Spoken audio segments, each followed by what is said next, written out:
Kejaksaan Tinggi Sumatera Selatan resmi nahan 3 tersangka oknum pegawai pajak jero kasus korupsi pajak. Ketiganya ditahan di Lapas Pak Jo dan Lapas Perempuan Palembang.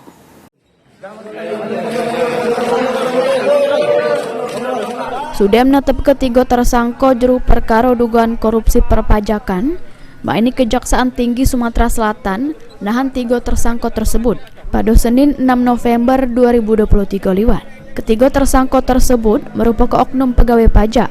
Ketiganya bernama Rizky Faris Harjito, Rangga Ferdi Ginyanar, dan Natalia Wulan Permatasari yang menghadiri panggilan tim penyidik Kejati Sumsel. Sekira jam 8 dalu, ketiga tersangka tersebut digiring ke mobil tahanan dengan guna kerompi tahanan sambil nutup muka. Asisten Bidang Pidana Khusus atau Aspidsus Kejaksaan Tinggi Sumsel, Abdullah Nurdeni ngungkapkan, ketiga tersangka ini resmi ditahan sesudah sebelumnya ditetapkan sebagai tersangka terkait penerima gratifikasi pajak sama penyalahgunaan wewenang.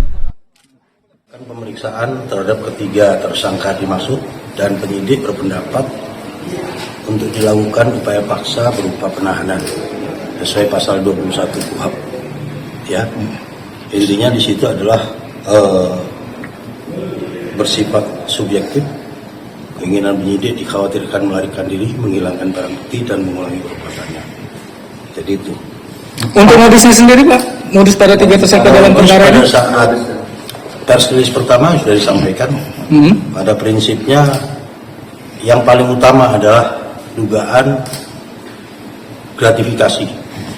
Yang kedua, dugaan penyalahgunaan wewenang atau penyimpangan perbuatan melawan hukum. Total kerugian negara sudah juga. Kerugian negara dalam proses ini pemeriksaan yang utama yang pertama diperoleh dari gratifikasi itu tadi. Ya, dari gratifikasi itu karena ada perhitungan-perhitungan yang dilakukan oleh para tersangka dengan WP. Jadi itu. Ya, kalau nilainya sebagai pemberi atau penerima, Pak?